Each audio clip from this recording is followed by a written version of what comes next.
ये पार्ट 8 में हमारे पास ये इक्वेशन गिवन है, X square plus 17x plus 33/4 equals to 0। तो अब इसको सॉल्व करना है। तो अगर हम देखें यहाँ पर, एक तो ये ऑलरेडी हमारे पास स्टैंडर्ड फॉर्म में है, पहले एक्स स्क्वेयर वाली टर्म, फिर एक्स वाली, और फिर कांस्टेंट इक्वल्स टू 0।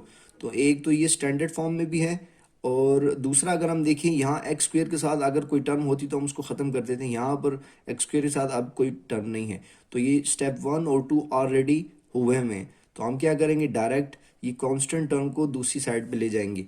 तो हमारे पास आ जाएगा जी x square plus 17x equals to -33/4। अब हम क्या करेंगे स्टूडेंट्स, x के साथ जो भी टर्म है उसको 1/2 से मल्टीप्लाई करवाएं। तो x के साथ है जी 17, तो 17 को मल्टीप्लाई करवाएं 1/2 के साथ, तो ये 17/2 आ रहा है। तो 17/2 का स्क्वायर हमने दोनों तरफ ऐड करवाना है, तो add 17/2 square on both side. तो हमारे पास स्टूडेंट्स यहाँ पर X square plus 17x plus 17/2 square equals to -33/4 plus 17/2 square. यहाँ पर लेफ्ट हैंड साइड पर फार्मूला हमारे पास क्लोज हो रहा है a plus B whole square का। इसमें a हमारे पास x है और b हमारे पास 17/2 है, तो ये फार्मूला हम यहाँ पर क्लोज कर देंगे। तो ये हमारे पास x प्लस 17/2 होल स्क्वेयर, ये हमारे पास फार्मूला क्लोज हो गया। इस तरफ इस साइड को हम सॉल्व कर लेंगे, -33/4, इन दोनों वैल्यूज़ का स्क्वेयर ले लें।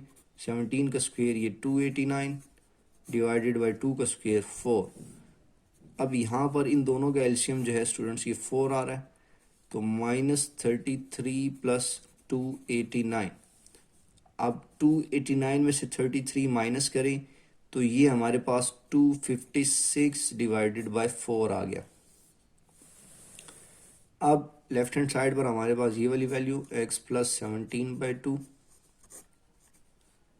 अब हमने क्या करना है जी, ये इस स्क्वेयर को ख़त्म करना है, होल स्क्वेयर को। तो हम taking square root on both side, तो यहाँ पर आप लिख दें taking square root on both side, मैं यहीं पर कर रहा हूँ जी। तो ये स्क्वेयर इससे ख़त्म हो जाए, ये हमारे पास जो है x प्लस 17/2 बच गया। 256 का स्क्वेयर रूट लें तो ये हमारे पास 16 आता है, 4 का स्क्वेयर रूट लें तो ये हमारे पास 2 आ जाएगा, और ये वैल्यू प्लस माइनस में। अब यहाँ से ये वैल्यू दूसरी साइड पे जाके माइनस में हो जाएगी, तो ये x इक्वल्स टू -17/2 प्लस -16/2। अब एक दफ़ा हम प्लस के लिए और एक दफ़ा माइनस के लिए उसको सॉल्व करवाएंगे। तो व्हेन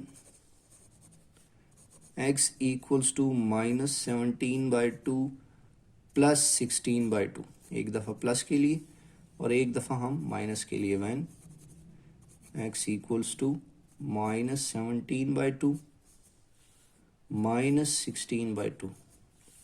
तो स्टूडेंट्स यहाँ पर एलसीएम जो है वो 2 आ रहा है, और इस केस में हम सिंपल ऊपर वाली वैल्यूज़ को माइनस करवाएंगे। जब भी दोनों यहाँ पर जो एलसीएम आ रहा है वो दोनों यहाँ पर डिनोमिनेटर में मौजूद हों, तो सिंपल ऊपर वाली वैल्यूज़ को हम ऐड करवा देते हैं। -17 प्लस 16 -1 आ रहा है जी, तो -1/2। तो एक तो x की वैल्यू हमारे पास ये आ गई। यहाँ से हम एलसीएम लेंगे, हमारा एलसीएम 2 आ रहा है, ऊपर वाली वैल्यूज एज इट इज़ -17 -16, ये माइनस माइनस प्लस होंगे तो दोनों को ऐड करें, 17 और 16, ये हमारे पास -33 आ जाएगा डिवाइडेड बाई 2। तो एक हमारे पास x की वैल्यू ये आ गई। अब इन दोनों को हम सोल्यूशन सेट में लिख लेंगे। तो हमारा सोल्यूशन सेट में जो आंसर आ रहे हैं, एक है -1/2 और एक है जी -33 डिवाइडेड बाई 2। इसके साथ हमारा ये पार्ट जो है वो सॉल्व हो गया।